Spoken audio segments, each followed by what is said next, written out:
Today's question is, what is truth? True is that which is a fact, that which happens, which takes place, which is there. Because nothing that is a fact is not true, and nothing that is true is not a fact. So, truth is factuality as such. And that's it. Let's explore what factuality actually means. A fact is a fact, not as human interpretation or perception. A fact is there without the human mind. Everything that is outside of the mind is a fact. The factuality of a thing could be described as its selfness or self-reasoning.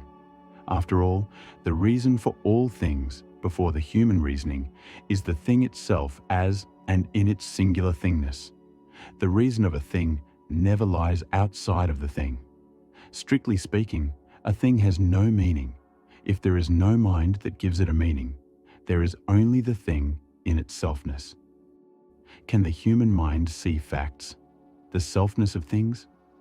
The mind is generally concerned about the human, so it looks at things through feelings and thoughts. It evaluates and anticipates based on previous experiences. It imagines, simulates, hopes, fears, and so on. All these actions of the mind distort the fact.